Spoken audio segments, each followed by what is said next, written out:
Hey, quick question for you. How are those New Year's resolutions going? If you're already feeling like you've lost momentum, you are not alone. But maybe this year, it's not about doing more. Maybe it's about choosing you. What if your only resolution was to start building healthier relationships with others and with yourself? That's where my book, Enough As I Am, comes in.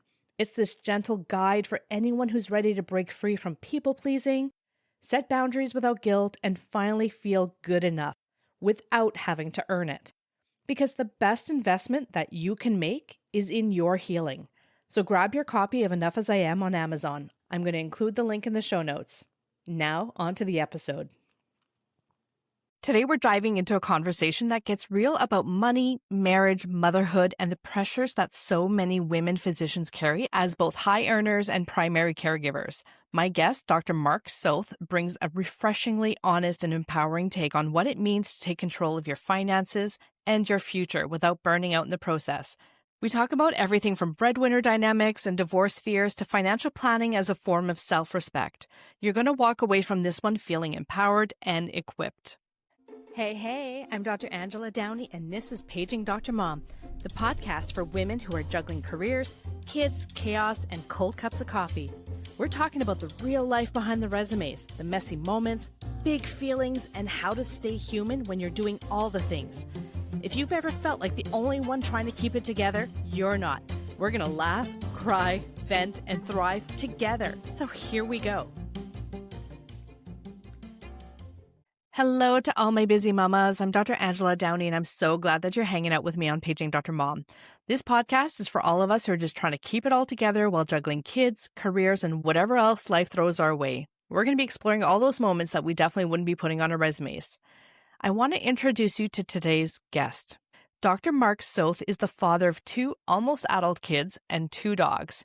He is also a mid-career ICU physician who has shifted gears to help his colleagues learn more about financial wellness and use that on their quest for work-life balance. He does that through the Loonie Doctor blog, the Money Scope podcast, and daily conversations. I've been following Dr. Mark Soth, aka the Loonie Doctor, for a while now, and I knew that I had to have him on the show. He doesn't just talk numbers. He gets to that emotional and practical reality of being a physician under pressure. As a Canadian doc with deep financial expertise and a podcast of his own, he brings a unique perspective that goes way beyond budgeting or investing. He speaks directly to what so many of us face, that guilt around ambition, relationship strain, the stress of being the primary earner, and not knowing where to start when it comes to money. I can't wait for you to hear this conversation. It's validating, practical, and full of light bulb moments. Hi, Mark. It's so great to have you on Paging Dr. Mom today. How are you doing? I'm doing great. How are you doing? Good. This is really exciting for me. So you're the first male guest that I've ever had on Paging Dr. Mom. And it's not that I don't want men on the podcast, but it's always worked out that it's mostly just female guests. So I'm really excited to have you here. Well, I'm really excited to be here too. It's at least half the physician audience are women. So we need to make sure that that you have this voice. It's amazing. Mm-hmm. So I reached out to you because you're such a legend in the physician financial world, and I couldn't wait to have you on and to talk to you. Great. Well, I'm excited. So maybe we can start by having you introduce yourself and tell us about your journey to becoming the Loonie Doctor while still working as an ICU physician. Sure. Yeah. So my name is Mark Soth, and I keep saying mid-career physician, but I think I'm closer to the second. I'm definitely in the second part at this point. I graduated in 2000, and I initially started off doing some general medicine, respirology, and ICU around 2006 when I finished all my fellowships and whatnot. Partially because I liked the variety, partially because I just needed to piece together different work to make it a full-time practice. And my wife and I had a couple of kids around that time, so having some non-ICU work was quite helpful in terms of the hours. And then a few years into practice, I started to shift gears a bit more from the clinical aspect.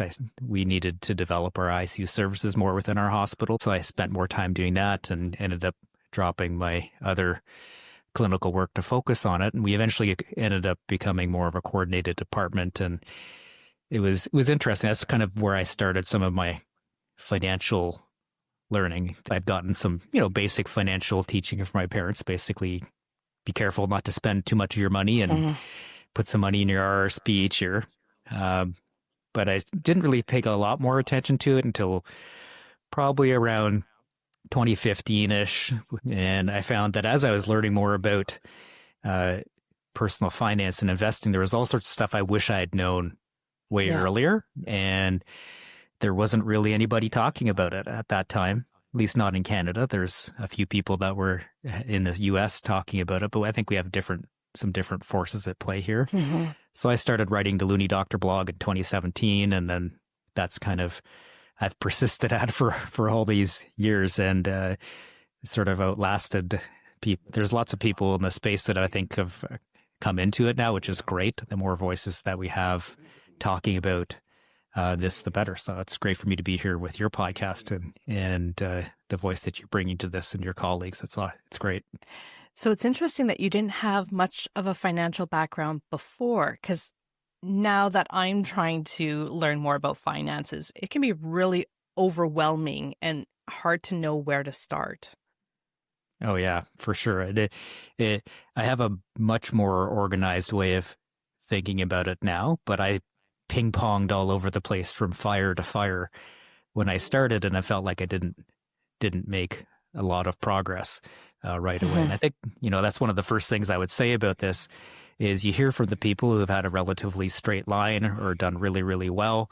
You don't hear as much from the people that are struggling with it and taking longer to move the needle in the direction they wanted to go. And it's very common for it to take at least 5 to 10 years to really get a strong financial base and start to feel like you're making headway. I'm part of the Physician Financial Independence group on Facebook. I think I've seen you on there as well. And sometimes people will ask questions. I'm like, I don't know what half of this stuff means. So it is sometimes really hard to know where to go with that. And I think a little bit later in the show, we're going to talk about your core curriculum that you have available. And that might be a really good place for people to start. Would you think? Yeah, absolutely. And that's on my blog, I started organizing it because it was ping-ponging all over the place. And so I made a core curriculum section of it, which tries to go sequentially through the big basics of personal finance and investing and debt and that type of thing. I definitely didn't learn a whole lot about finances in medical school. So I'm lucky that I have a little bit of a financial background, but it just, like I said, it can get really overwhelming sometimes. Do you think that there's a difference between how men and women manage their money or approach money? I think there's so much variability between individuals that I don't know that I could say specifically there's a specific difference. I mean, is some research out there that suggests that men are more aggressive at investing, and that may not actually be a good thing because we may have more overconfidence, which lends us to making decisions and changes. Which actually, when you learn about investing and how markets work, you have to be humble and accept that the markets are very efficient. They're not perfectly efficient, but they're efficient enough that you're not likely to beat them. And the best thing that you could do is to try to go along for the ride without incurring too much costs. So that's, I think, one place where I know men do have more of a problem. On the other side of the equation is women tend to live longer than men, and there are all sorts of factors that play into a wage gap between men and women. It's well documented. We know it exists. And, there's cultural forces that are at play there that make it difficult. We see that in medicine too. I mean, we know it exists in medicine as well. So some of that may be cultural, and that, as physicians, we're kind of told to put patients first no matter what, and that can invade into the rest of our lives. And we have other pressures, and there's, cultural pressures on women with that as well, with the other things that go with it. And we also know that, there's studies showing that female physicians spend more time on average with patients. And when you're in a fee-for-service system, that means less income as well. So, and then there's disruptions with maternity leaves and those type of things. So there's all sorts of reasons why that happened, but that, I think, affects women's relationship with money, because you're always trying to plan to make sure that you've got enough for the long run. And do you think that people look, I don't know how to word this, maybe look down on women or women feel guilty about wanting more money or being seen as financially ambitious? yeah, I mean, that goes with that same cultural narrative that we all have as physicians. We make good incomes as physicians in general, and the average person looks at us and says, well, they've got it made, but we may not feel that way because, we've delayed gratification, we pay more tax, we've got to plan for our own retirement and our own benefits. So we feel like we're trying to catch up in a lot of ways, but people feel that we've made it. So there's that disconnect there, which can make us feel a bit guilty when we talk about money. But I think the question is, how do you try to overcome that? Yeah. That is the question, isn't it? Yeah. I mean, I have my own thoughts of how to try to do that, but I don't know that I have any right answers for anybody. Yeah. I struggled with people thinking, oh, you make a lot of money, and then there's like expectation I'm going to buy the dinner because I make more than they do. But what people don't see is all the sacrifices that have been made, right? The big student loan that's still kind of looming over your head. People don't see that side, the 10 years of your life that's kind of been put on hold, and now it's harder to get pregnant because you're waiting longer and needing to go for IVF treatment. So there's a lot of extra stresses. It's not just about, oh, you're making this much money, now you've got it made. Yeah, no, it all plays in there, and I mean, that's actually part of why I started blogging, and I think it's part of why it's so great that you're doing this podcast. Is people outside of medicine often, they just, you can say it to them, but you don't really understand it until you've lived through it, and it's quite far out of the experience of the average person. It is. So some people just don't believe you when you tell them.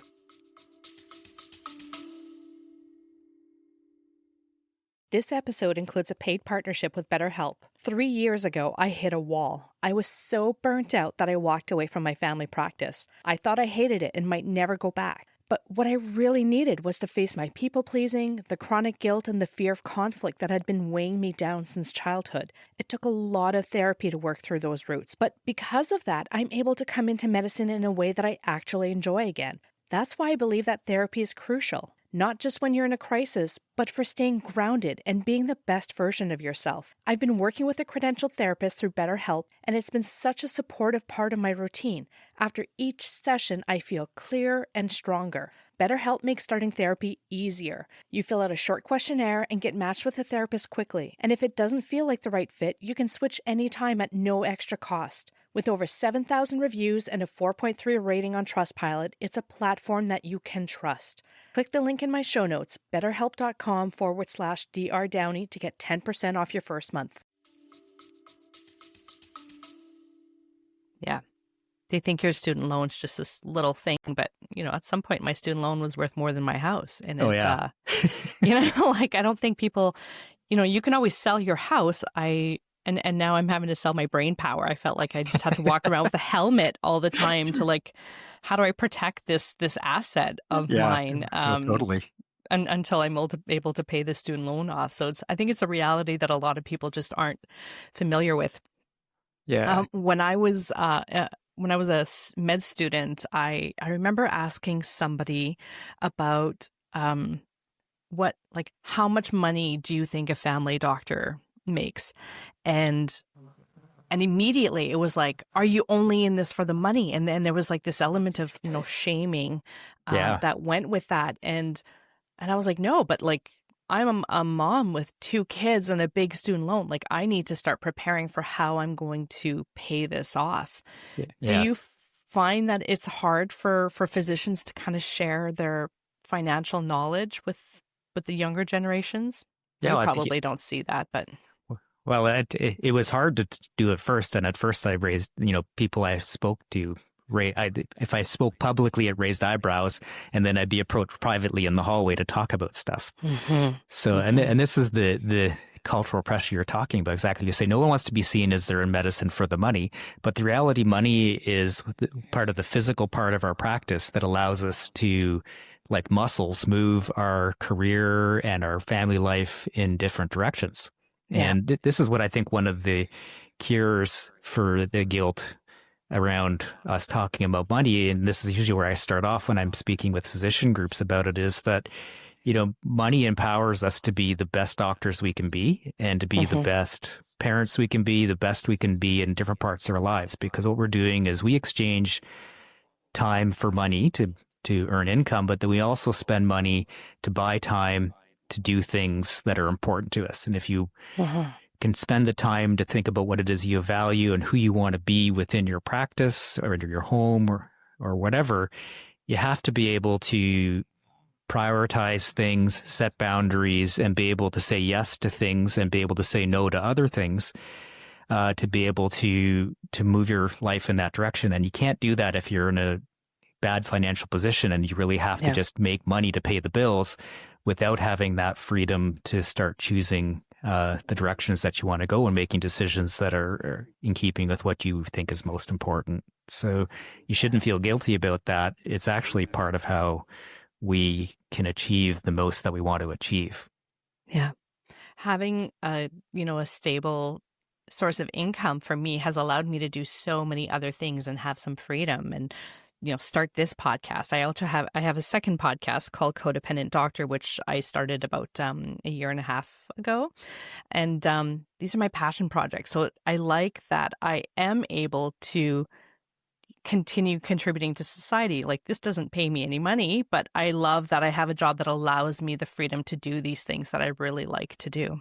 Yeah, and it's rewarding, and it contributes to, part of the expectation of us as physicians is to mentor our colleagues, help develop medicine as a profession, and help other doctors achieve the most that they can achieve. And yeah, you've been able to get that time protected to do that for yourself. It's a perfect example.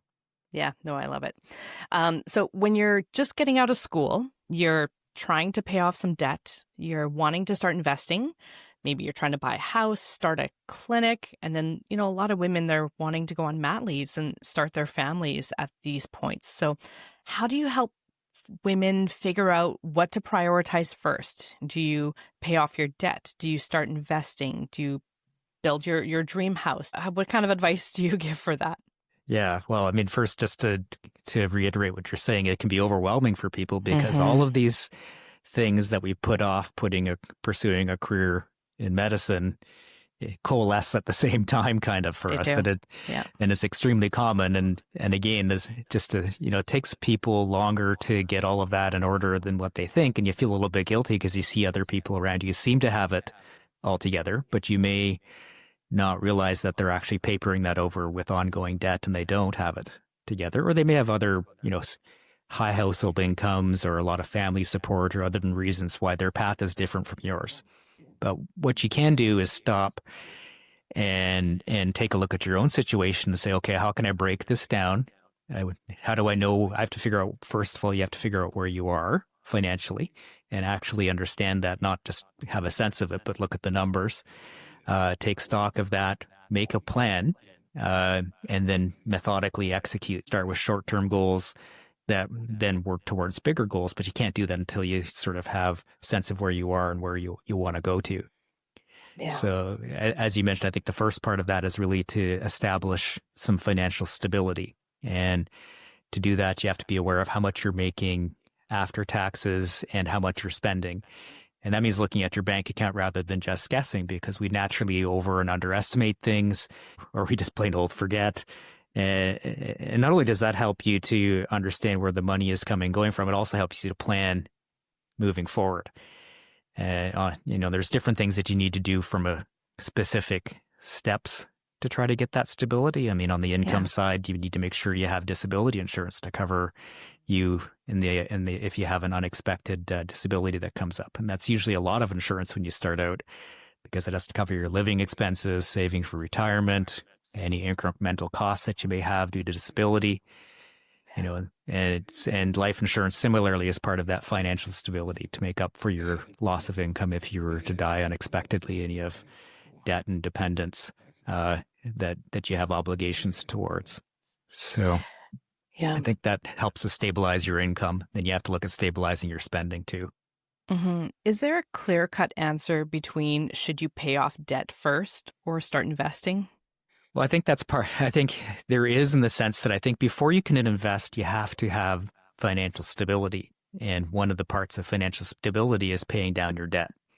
Now, that doesn't necessarily mean paying your debt off completely, but it means paying it down to a level where it's not keeping you up at night. And if you have some cash flow crunches that come up, and they always do, that you can either use your line of credit or you have enough financial wiggle room that you can absorb that cash flow crunch.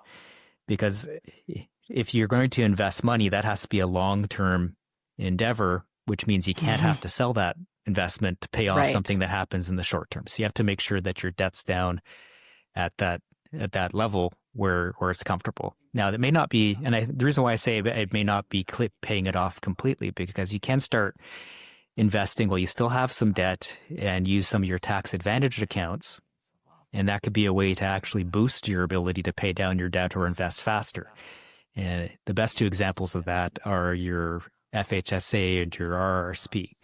And that applies whether you're saving for a house, because you could use the FHSA for a house, obviously, but you can also use the home buyer's plan from an RRSP to help pay for a house. But the reason why it's advantageous to consider doing that even while you're in debt is that it's deductible against your income. So if you're in a 54% tax bracket, you get a 54% tax refund, and that's money that you otherwise wouldn't have had right now that you can put towards debt or investing. If you're collecting Canada Child benefits, then the clawback of Canada Child benefits is based on income. So the RSP or FHSA reduces that as well. So again, that's more cash flow that you can direct towards meeting your debt repayment faster at some points. But you have to be in a position where you can comfortably invest without touching it, which means your debt has to be controlled at least. Or have a little bit of wiggle room that if something were to happen, you do have access to some credit somehow. Yeah, exactly. Yeah. So, and some people save money, but if you have a line of credit you're paying interest on, the best thing to do is usually to pay the line of credit down. Yeah. And keeping that in mind, does the age at which you graduate change things? So I graduated let's say for myself, I graduated when I was 40. That leaves me a very small window of time that I can invest money for retirement.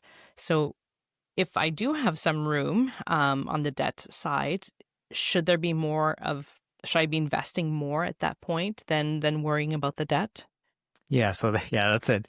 There's a technical answer to that question, which is yes. When we have a shorter time frame to achieve our goals, which happens to us in medicine, and it can be even more exacerbated if you've had a career before medicine, especially if you haven't been able to save in a lot and invest a lot from that, then you have a shorter time frame, and that's where debt, which is also called leverage, it can be useful. So you're taking money, you're using that debt like a lever, and that helps to basically accentuate the amount of returns that you get. And whether you take out a loan to invest or whether you're investing while still in debt, logically it's still the same.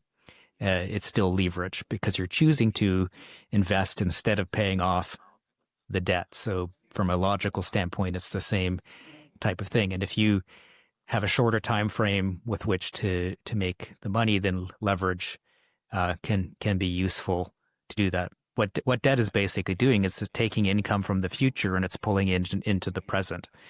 That's what debt is functionally doing. So you may have more money later on, but if you can get it working for you now, then you can get the power of compounding even more, because compounding growth is very time dependent, and the biggest growth occurs at the end of that time period. Now, so it's a useful tool, but I would say doing that is like every other tool. It's kind of like a power tool. And, it's easy. It can boost you to have a faster job that's done better, but you could also cut your fingers off if you're not careful with it. So that's the thing about debt, is it magnifies all of your emotions, because instead of seeing your portfolio go up by a little bit, it goes up by more compared to the money that you've got. Or if it goes down, well, you may even owe more money than what your investments are worth, and that is not a good feeling. So Yeah. that can magnify the pressure to sell things when they're low or buy things when they're high, which is the opposite of what you want to do for investing. You have to have a long-term plan and be able to ignore all that stuff in the middle. So yes, it can be very helpful if you have to make up for a late start, but you don't want to take on more leverage than what you can handle safely without getting freaked out by it. Because the worst thing you can do is actually make a mistake with a power tool. The leverage didn't seem to be that bad until the interest rates went up higher, and then it got a little bit overwhelming. And so, yeah, you're right. You can totally cut your fingers off. And that tool is no longer helping you. So let's say someone is in a dual income household. How do you suggest that couples divide their financial responsibilities? Yeah. So, I mean, again, I would say that every household is going to be different. The partners are going to be different. The situations are going to be different. So I really can't tell anybody but what the best way for them is. But I do think there are some general principles that, and this is much my opinion as anything else. But one of the things, if we don't openly discuss division of labor with our partner, then there's all sorts of assumptions that are made. And it's anecdotal, but I can tell you that most people that I know of, they're very aware of how they contribute to the household. They may not be fully aware of everything that their partner is doing. And if you don't actually just openly talk about it, I mean, my wife and I, even when we were younger, we made like a list where we had like the time that we spent doing different jobs, and we had a grossness multiplier that we applied to that because some jobs were more distasteful for than others. Yeah. And yeah, like our work outside of the home and our work within the home all contributed to that list. So we were trying to make it as even as possible. I mean, you don't have to be as, nerdy about it as we are, but having that kind of open discussion is really important. And even beyond just the financial piece, because if you don't shine a light on that, what the division of labor is, and there's all those cultural scripts that are in the background, and they have more power when they're not out in the open, which leads to resentment and problems within the family. So I think open discussion is important, and that's important with financial tasks too. When I think there are studies that are out there that show that couples that collaborate on their finances tend to be happier and less likely to break up. They'll also have a more cohesive plan because they're planning as a household unit. So it's really important that both partners are aware of what's happening for that to take place. I like that you've brought in the division of labor, because just because one partner makes 70% of the household income and the other partner brings in 30%, you can't necessarily just say, okay, I'm going to pay 70% of the bills and I'm going to pay 30% of the bills if one person's carrying the bulk of the household labor. Yeah, the thing is, when you're a couple and you're married, whether it's common law or otherwise legally recognized marriage, is that you're a unit, and wherever the money comes from, it all goes into that unit, and all the work that needs to be done for that unit. So it's all important, and it's the common denominator for us is time, really, time and effort. Yeah, I am seeing a lot of women who are the primary breadwinners, but unfortunately, they go home and they're still carrying that emotional load, and doing a lot of the house stuff around the house. So I think it's really important to recognize that, and maybe you need to pay to have somebody come in and help. And nobody needs to be scrubbing toilets when you're busy doing all sorts of stuff at work, and then coming home and you want to spend time with the kids. Yeah, absolutely. And that's this is part of why it's difficult for different people. Like when you have these discussions with your partner, it's great, because one of the reasons why I think that it leads to better collaboration and happier relationships with each other is because we all kind of come with this baggage around money that's come from our upbringing, or if we've had financial trauma, so some small thing may trigger an outsized response. And if you discuss finances, it inevitably comes out how your relationship with money is, and you can see where you and your partner are aligned and where you're different, and you can actually help each other out with with some of that relationship if you have a different perspective on it, and you might be able to balance each other out, or at least understand where the other person is coming from. And the reason why you triggered that thought in my mind is because that's one of the things that my wife and I both struggle with as we grew up in families that didn't have a lot of money. And there was this sort of scarcity mindset that if you would never hire someone to do anything that you could possibly do yourself. So you would never hire someone to clean your house. You would never hire someone to mow your lawn. And if you did those things, you're just throwing money away that you're going to need later when you run out of money, and you can't waste it that way. So even when it makes sense, like you described, perfect sense to hire for help, that's something we struggled with to hire that help, even though that it would made by far the most sense for us. Yeah. I grew up in a household that very middle-class family as well. And my dad was a carpenter, so he did everything. And he taught me everything, right? You need a new toilet? I'm going to teach you how to change this toilet. So I know how to change toilets, light fixtures. So when it came to like decorating and renovating, I would paint my own wall because the thought of hiring someone to do something that I knew how to do was really challenging for me.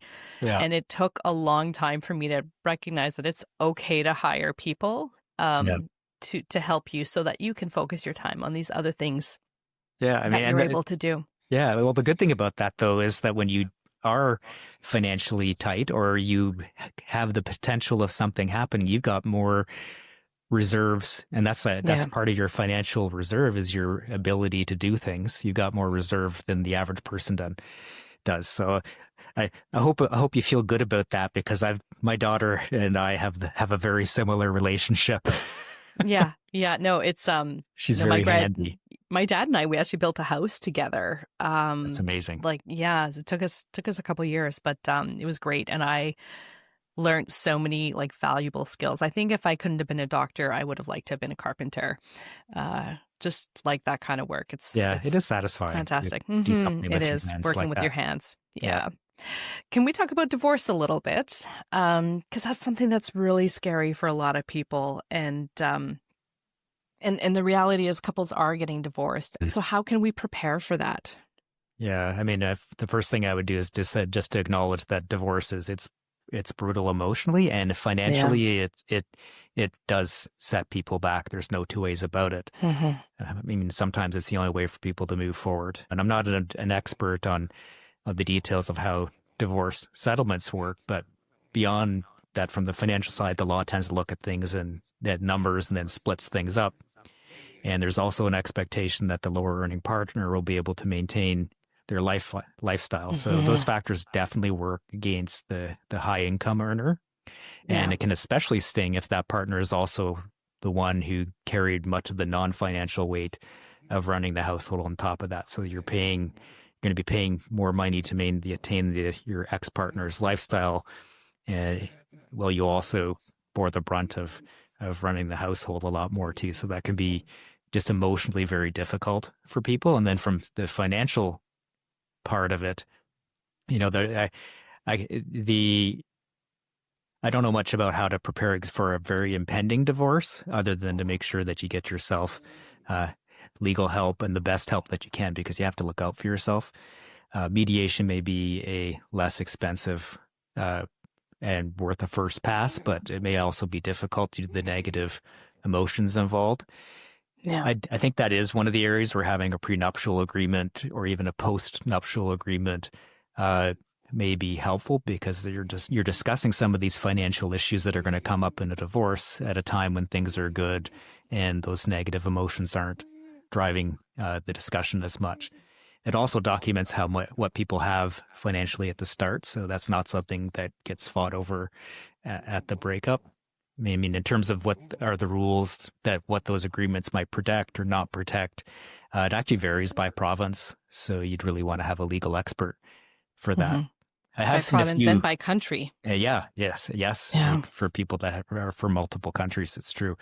I mean, there are some things from a financial standpoint, the little tidbits that I picked up just from people that I've helped who are in this kind of situation. I mean, one of the little nuances there that people can get caught up is that when you do pay spousal support, it gets deducted from your income. That means you don't pay tax on that, which is good. But it also potentially reduces your RSP contribution room because it reduces your income off of which that is calculated. So you may add to theirs instead. But if you're not aware of that, I've seen people get caught off guard because they contribute to their RSP like they normally would, but suddenly the amount of contribution room has been reduced because of spousal support payments. And child support payments do not you don't get any tax deduction on that, not here in Manitoba or Canada. Mark, where are you from? I'm in Ontario. You're in Ontario. Okay. Yeah. So we, here in Canada, I believe we don't get to write off the child support payments. So that's after tax money, which, when you're in a pretty high tax bracket, having to pull that money out of after tax money to pay it, it's a lot. Yeah, it's precious. Yeah, at one point I was calculating how much I needed to bill in order to pay my child support payments, and I was shocked. I was like, oh my God, this is terrible. I'm not going to look at this again because I think I'm just going to cry. Yeah, I was going to say no. It was a lot. Yeah, that's just adds salt to the wound. It does. It hurts. But, eventually the kids do grow up and that kind of goes away. There's this cultural script that says that the good mom doesn't care about money and the good doctor puts patients first no matter what the cost is. So how do those beliefs hold women back? And how can we let go of those beliefs? Yeah, well, I mean, so those are culturally driven forces that are there. We talked a little bit about that at the beginning, the culture of not talking about money and that you're a helping person as a physician, and to talk about money means you're in it for the wrong reasons. And then as a parent, that adds another layer of pressure there because you want to be there for your kids and you need to be there for your kids. And the thing about medicine is it can be such a consuming career that it can invade over into the other side. Being a parent takes a lot of time, and either one of those things on their own could take all of your time. And you get pulled between those two things and you feel guilty because you're not meeting the expectations of one or the other, quite often both of those realms. So I think that's where the guilt comes from. At least that's where it came from for me anyways. I know I'm not a mom, but I've really wanted to be a present parent in my kid's life. So I think that's probably where it comes from. And in terms of how to address it, I think there are things that we can do. I mean, cultures are slow to change and they're very resistant to change. It's kind of like, personalities and treating someone with a personality disorder. It's very difficult, but there's things that I think we can do individually within our own lives. I think it starts with taking the time to understand what it is that you value and you think is most important. And, that sounds very vague, but you can start to tease that out by asking yourself, who do I want to be? And the answer to that will be different in your job. It'll be different at home. It'll be different with your family or friends. But who do you want to be in those different settings? And then even writing that down and prioritizing them, because you can't be everything to everybody and meet everything at all times. So you have to have some priorities that are in there to help you when you encounter conflicts between those values. And then setting some boundaries between those different parts of your life, between work and home, between those things and looking after your own health, if those are all different areas that you have values in, setting some boundaries that are there that you can use to help you make decisions. And one of the things that's helpful in that is to remember that if you say yes to something, it means you're saying no to something else because you only have a certain amount of time and energy. So if you have those values and prioritizations, you can do that. And it helps you to say no to some things because you're saying yes to other things and you've thought of a way of trying to balance that out. Now, of course, it's great to talk about all these things, but when the rubber hits the road, you'd be overwhelmed if you were thinking about this at all times. So you need to pick some big things that are important to you. Things that are not so important, you can make what are called decision rules for. Like if this situation comes up, I know that I would just do this because that's what I've thought about ahead with my values, and I'm not going to offloads that decision making from me. So to me, those are some ways that I think that we can try to combat that. I mean, we're not going to be able to be everything to everyone, but how is it that we can think about what's important to us and try to prioritize and move our life, make our decisions around it? And again, having more financial independence helps to give you a bit more freedom to do that, because it's hard to say no to earning income, to say yes to something that's important to you if you have to earn that income to keep afloat. Yeah. It's interesting that, you've talked about values a couple of times, and everybody comes with their own values, the way that they grew up, with things that they were taught, these taught from their parents. So I know for myself, I see money as a tool to get the things that I want, to go in the direction in life that I would like to go on. And I use money in that way. My partner sees money as something that can be stored away and kind of invested and squirreled. And so every dollar that comes in, they're looking for a way to put that into savings. So it's kind of creating this disconnect where our spending habits are a little bit different. So how can you take the things that we've grown up with, and we've both grown up very differently in different types of households with different beliefs about money. So how can we find this happy medium where we can both get what we need? Yeah, I mean, I'm not an expert on it again, but there is a book called Spendthrifts and Tightwads, or Tightwads and Spendthrifts, which talked about, some of the relationships we've grown up with money and how some people approach it differently.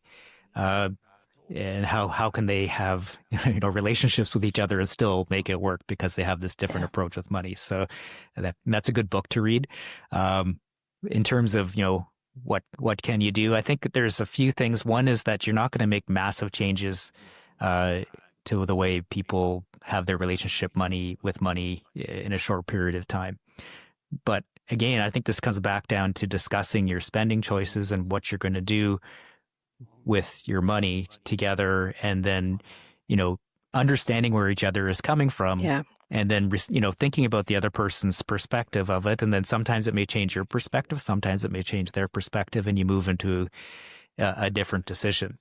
And, like one of the things that helped my wife and I, because we have our own mix of spendthrift and tightwad, is that, you can't take it all with you when you're dead. So, if you're squirreling it all away for the future, yes, you want to make sure that you don't run out of money. But and this is part of the value of a financial plan, is if you can make a financial plan and track your progress and know where you are, know where you're going, and you see yourself ahead of the curve, that you're not going to run out of money and you're going to be okay, then a question to ask yourself is, what if I had the money to do something in the future, what would I do? And then flip the question and say, well, why am I not doing it now? Should I be doing that now because there's not a reason not to? And kind of understanding where you are financially helps to change that script a little bit for people. At least it did for us and our tightwad tendencies. But again, it comes down to actually thinking about it, discussing it with each other, and spending some time reflecting on it. How can we teach our baby kids? Steps? Yes, very small steps at a time. And you eventually, I think I like how you said just gaining a better understanding of why our partner feels that way, I think is really important. And then trying to find some middle ground that you can start working with. Yeah. And I'm not joking when I say baby steps. It really is. I mean, it just made me think of, one of the first things that happened with us when we started out. If there was something on sale for food, we would buy a ton of it, stockpile it. I had this big backpack that I'd fill with Puritan stew when it was 88 cents a can. And one of the baby steps that we took early on when we had even just a bit more financial stability is to not worry about the price of the food we were buying. Yeah. And that was actually a struggle at the beginning, but it was so liberating when we actually made that change. And then small changes like that add up over time. I love cherries. And when cherries first come out in the spring, they're just ridiculously expensive. But that's one gift I give to myself is just, I don't care how much the cherries cost. Right once winter's over, I'll buy those cherries and Oh, enjoy that's every great. minute of eating them. But That's perfect. Yeah. sometimes you need to do those things for yourself, Yeah, right? absolutely. I will pay whatever the cost is Hmm. required for raspberries on my cereal in the morning. Yeah, no, absolutely. Fair enough. How can we teach our kids about money? Yeah. So again, there's a good book that's out there. It's I've written it down here.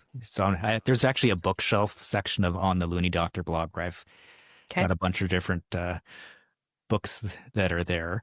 But there's a good book by Robin Taube, and it's called The Wisest Investment: Teaching Your Kids to Be Responsible, Independent, and Money Smart for Life. Robin Taube's the author. So if you want a good book to read, I'd read that.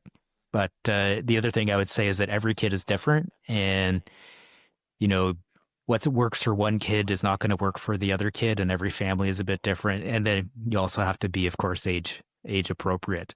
Yeah. I mean, I do think one of the biggest things that you do is modeling, because it's a constant thing that you do, and your Hmm. kids pick up all of those signals about how you relate with money and how you manage money. So recognizing what patterns that you were raised with is a good start. We've talked a bit about that today already. What's good about them, like being able to fix stuff is a great skill to have.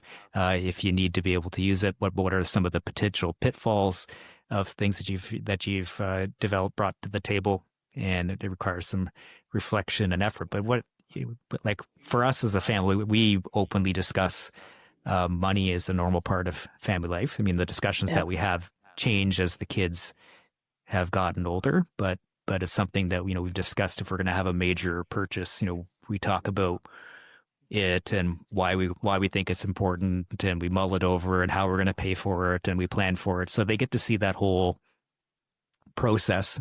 So I can see them doing that process now as they're getting Hmm. older. They're into their late teens at this point. But I think that also models this communication aspect, which I've talked about, which I think is so important, because they see us doing that and making those decisions and working through it.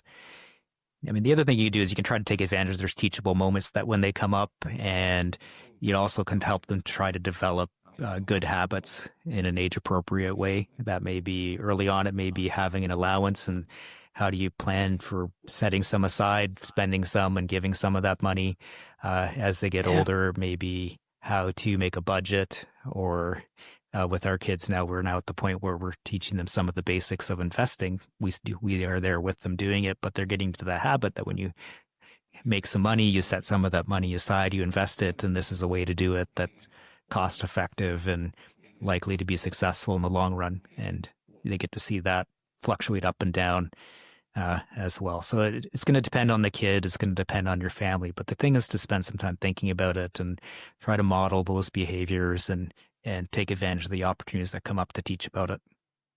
You're right about the modeling. And, thinking back, I had my two kids as I was going through medical school. We did not have a lot of money. Money was was this great source of stress, and not knowing when money was going to come in, and always looking at what's on sale, and oh, sorry, we can't afford that right now. Money doesn't grow on trees. These were the messages that we were, Yeah. that I was giving my kids.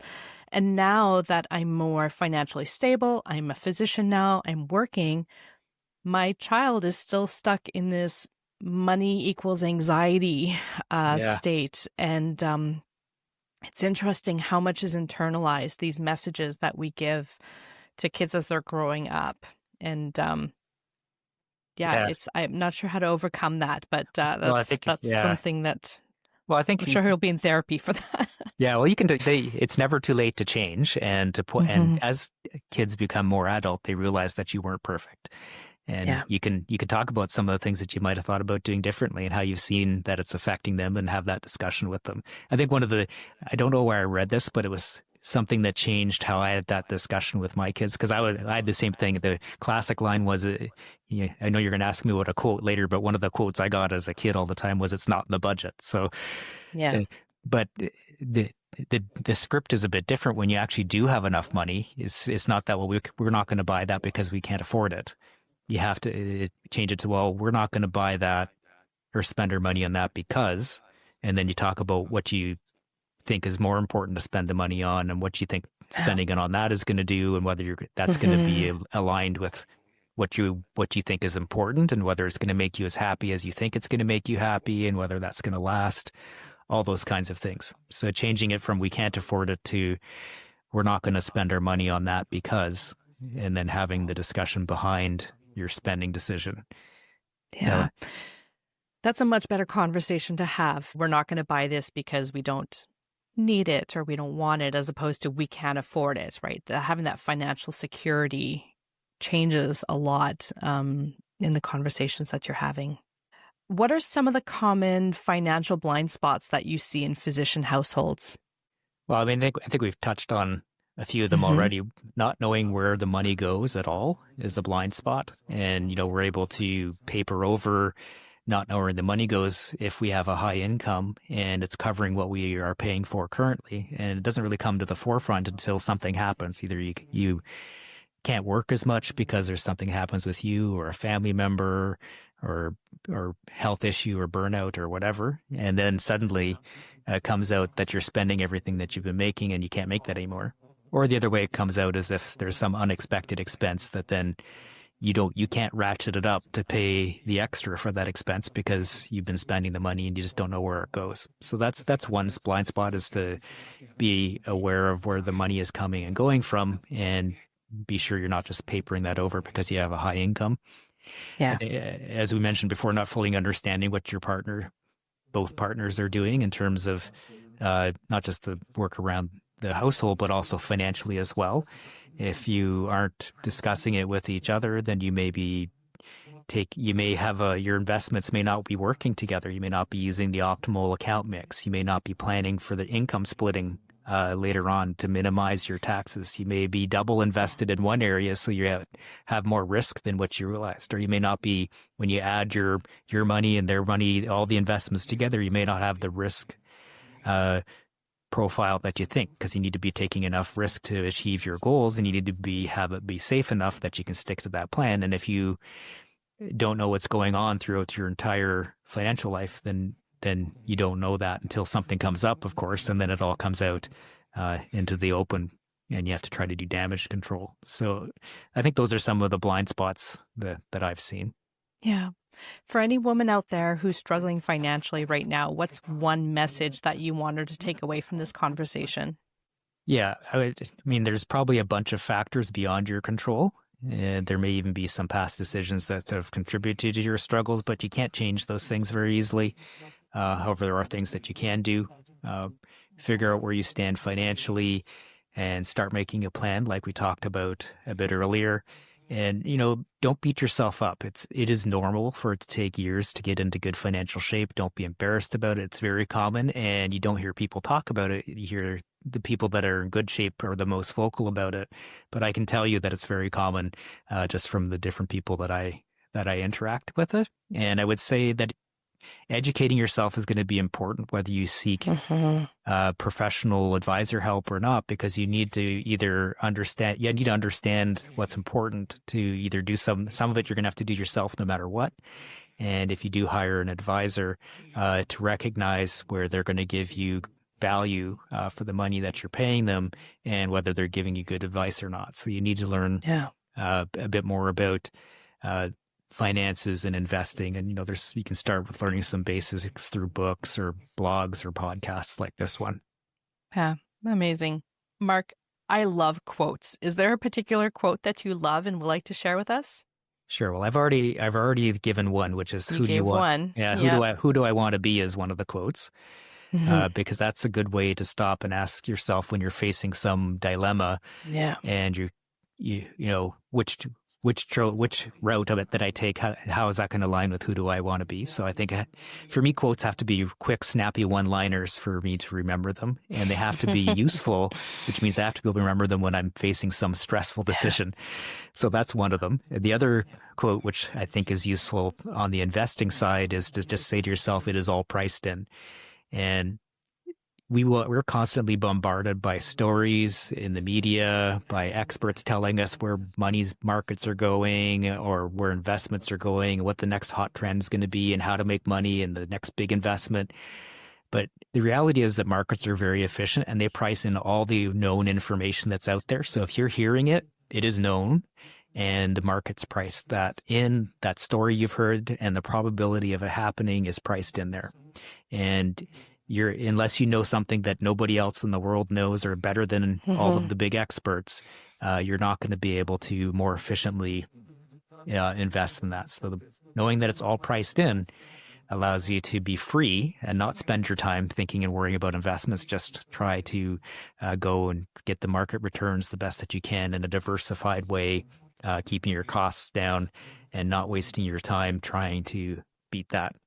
So, Mark, if I wanted to invest my money in something that would help, the cost would be kept down and I want to keep it really simple, what would you suggest I invest in?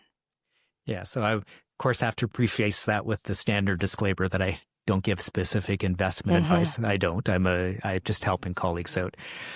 But there's a few big principles to keep in mind, and there's a whole body of evidence to back them up. And it's important for you to be aware of that because it goes against the grain of what we naturally do as physicians. We are used to being smarter and working harder, getting better results. But as you alluded to, a simple approach is actually, the evidence supports that as the best approach with investing.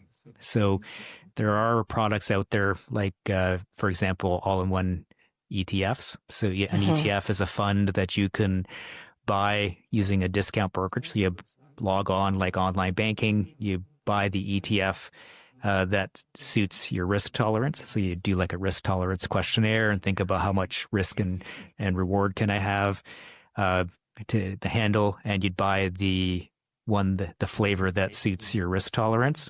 And it seems so simple and can be low cost, but what that does is buying that fund invests you in thousands of companies around the world. So you're instantly diversified amongst different companies around the world. And diversification is one of the only ways that we can reduce risk without reducing our returns. So it's got a good base behind that. And as I mentioned, markets are very efficient.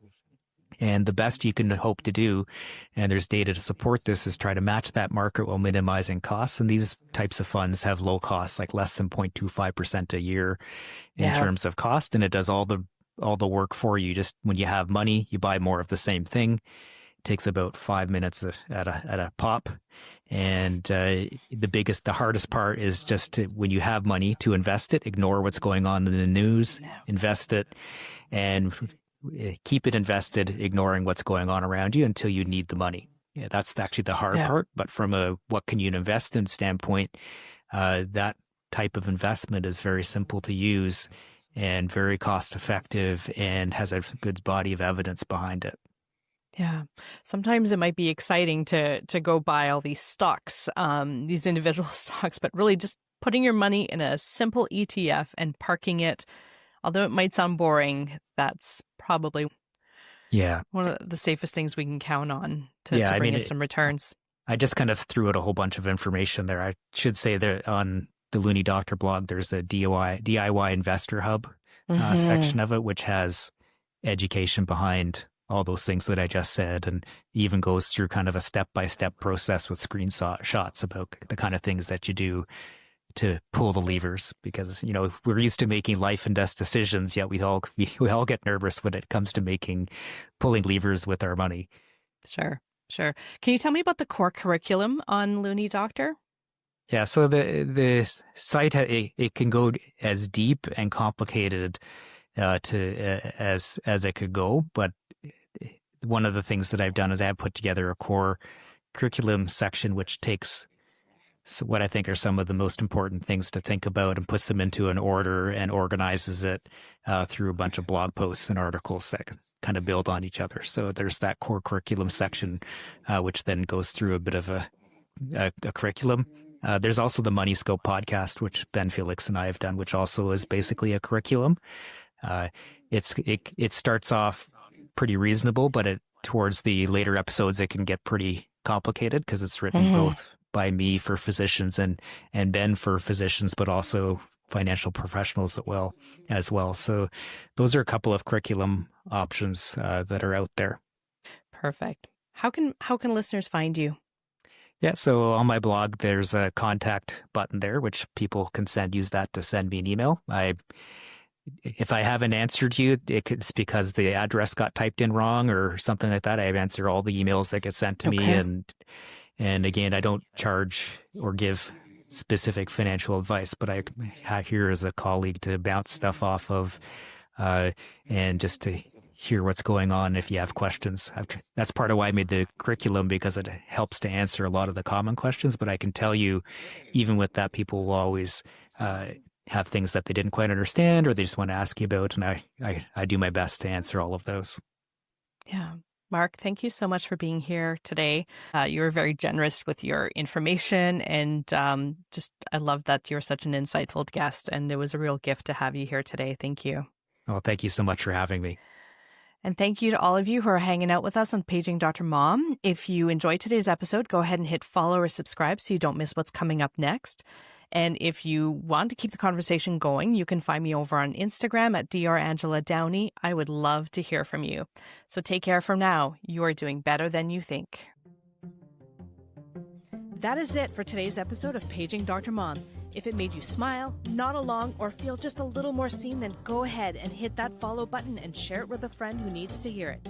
Take care for now. You are doing better than you think. What if just a few minutes a day could help you understand yourself more deeply and finally start breaking those old patterns? My 365-day journal is designed to do exactly that. With gentle daily prompts, it helps you explore how your childhood relationships shaped your beliefs, emotions, and the way that you show up in adult relationships. It's available in several beautiful colors now on Amazon. Just search Enough as I Grow by Dr. Angela Downey and start your journey forward. Now, back to the episode.